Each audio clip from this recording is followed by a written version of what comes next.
Here comes a big crab this week in Pokemon GO. Starting with raids, Dialga will remain in 5-star legendary raids, and Mega Medicham will remain in 4-star mega raids all week. Both can be shiny. I went over these two last week, so you can check that video for more of a breakdown, but the gist is that Dialga is worth raiding for the candy if you have the origin form with Roar of Time, and Mega Medicham is only worth it for the Pokedex entry and using it for the fighting and psychic candy boost. Raids will next change on Thursday, February 6th. The free timed research for the lead up to Dynamax Zapdos will expire on Monday at 7 PM, so complete that for the candy and particles if you're interested. The active bonus will continue to be a 25% reduction of max particles required for unlocking and leveling up max moves. I made a small battle guide for Articuno last week, which worked flawlessly for my group. Most of the Pokemon used were between level 30 and 35, but most importantly, there were 4 Gmax Toxtricity used with a maxed out attack. It was overkill though. I'm going to guess that Zapdos will be a similar situation. The big difference here is that my group doesn't have the candy for Lapras to get it set up with max attack, which would hit the hardest, so instead we'll be going with the next hardest hitter, which is actually Gmax Gengar. Dynamax Excadrill will fill in the role of main tank, and Metagross will again be the backup tank, or a second Excadrill for those who have it. If you want to hear an elaboration of how the strategy works, check out last week's video. Zapdos will take over every power spot from 6 to 7 PM on Monday, and then we'll see Wooloo, Bulbasaur, Grookey, and Cryogonal in max battles after that, along with Zapdos throughout the week. If it's anything like Articuno, it won't be hard to find Zapdos battles all week long. And I must say, it's so much nicer to have them stay put all day so you can coordinate with your friends to meet up at a time and place that works for you. I just wish the cutoff was 10 PM instead of 9. On Tuesday at 1 PM Pacific time, the Active Go Battle Leagues will become the Open Great League and the Jungle Cup Little Edition. You can check the schedule in-game to see when the leagues change in your local time zone and to see what's coming up for the rest of the season. The weekly Spotlight Hour runs from 6 to 7 PM on Tuesday and will feature Yungoos. For 1 hour, it will be everywhere in the wild at a boosted spawn rate. The bonus will be 2 times transfer candy, so start tagging Pokemon and send them packing at the start of the hour. Yungoos evolves into Gumshoes, and you can comment below if you have any idea as to why we're getting this Pokemon featured here in January 2025. Be sure to Mega Evolve a normal type for extra catch candy, and since the following week is a 2 times evolution XP bonus, you could hold on to a few Yungoos for some additional XP gains. The Lunar New Year event begins at 10 AM on Wednesday and is themed around the Year of the Snake, plus some gold and red Pokemon. The bonuses for the event will be an increased chance for Pokemon to go lucky in trades, and an increased chance to become lucky friends when interacting with best friends. Darumaka is a good one to stock up on candy for, as the Galar form shares the same candy and both forms are good raid attackers of their typing. In 2km eggs, the theme is around Pokemon that are gold and or red in their shiny forms. There will be a free timed research rewarding XP, Stardust, and a whopping 10 Zygarde cells, and the daily bonus field research, which you get when you log in each day if you have space for it, will have free Pokecoins during the event. There will also be a paid timed research. The weekly raid hour runs from 6 to 7 PM on Wednesday and will feature Dialga in the altered form. An instant raid will appear on most gyms at 6 PM if there are players nearby with the game open. The raid will last 25 minutes, then there will be a 5-minute break before the next 25-minute raid will appear. PokeStop Showcases will end on Wednesday and Sunday at 8 PM, likely featuring event-themed Pokemon. Enter them for easy Stardust and XP, and you could win premium items. At 10 AM on Friday, the next free timed research as part of the Legendary Flight event will become active, this one targeting Moltres. This time, the included Pokemon will be Sobble, Squirtle, and Krabby, and again you'll get extra candy and particles. Blastoise will work well as a tank against Moltres, and the top attackers will be, in order of most damage to least, Gmax Toxtricity, Inteleon, Zapdos, Kingler, and Gmax Blastoise. Gigantamax Kingler, which features in a max battle day on Saturday, will likely take the top spot against Moltres during the attack phase. The water types will be in max battles alongside Moltres all next week, so if you need to build up a team, you'll still have time next week to try and get it done. Shadow Registeel will again feature in 5-star Shadow Raids over the weekend, but this is the final time. It will likely be back in April, but for February we will see Shadow Regirock. Shadow Raids are in person only. Shadow Registeel is outranked by the non-Shadow version in both the Great and Ultra League, so if you find one with PvP IVs, it may be worth purifying for use in those leagues. Registeel is a pure Steel type, making it weak to Fighting, Ground, and Fire. On Saturday from 2 to 5 PM, Gigantamax Kingler will feature in a max battle day. Much like a raid day, Friday, all power spots will host Gigantamax battles, and they'll refresh more frequently, which means every 30 minutes, if it works like Gmax Lapras Battle Day did in December. The free bonuses include a doubling of the max particle collection limit from 800 to 1600, allowing you to easily have enough to do 3 Gmax battles if you carry forward particles from the previous day. You will also get double the particles from walking, which will only require 500 meters instead of 2 kilometers to reach, and every power spot will grant 8 times the usual particles. This actually means it's possible to do 4 free Gmax battles if you plan ahead. Since you'll get 600 particles for walking and at least 800 from power spots, you'll be able to break the 1600 particle limit simply by collecting the 600 particles from the nearby menu right after completing your first Gmax battle. However, there's one important factor to keep in mind. You can't go into Saturday with particles waiting to be collected in the nearby menu from the day before. This will lock you to 300 particles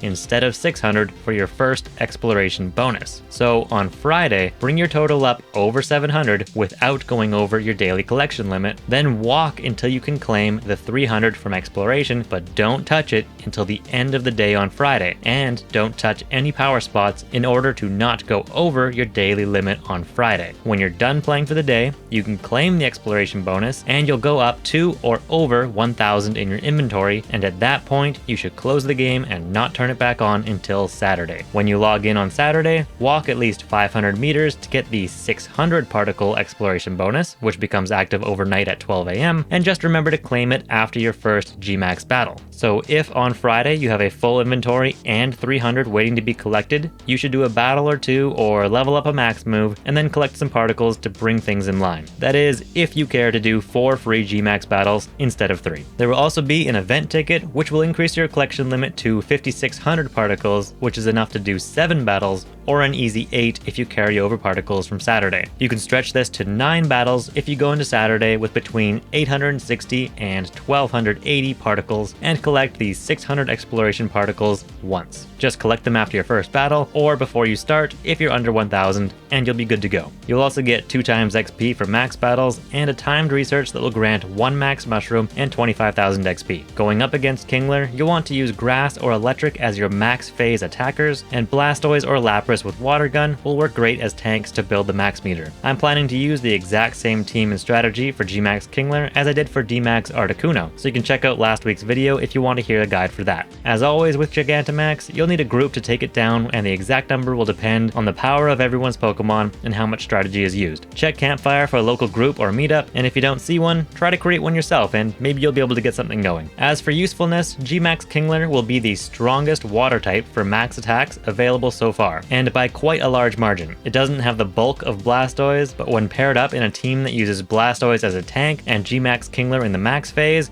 fire types will not stand a chance. On Sunday, the Lunar New Year will end at 8 PM along with the weekend PokeStop Showcase, and the seasonal bonuses for Dual Destiny will continue to be active until March 4th. That's it for the week ending Sunday, February 2nd, 2025. If you'd like to download a full resolution image of this calendar, you can find a link in the description to my Patreon page where you can access the image for free. You can also sign up for my weekly newsletter to get these delivered straight to your inbox. And remember, games like this monetize your impatience. Take it slow, don't worry, it all comes back around.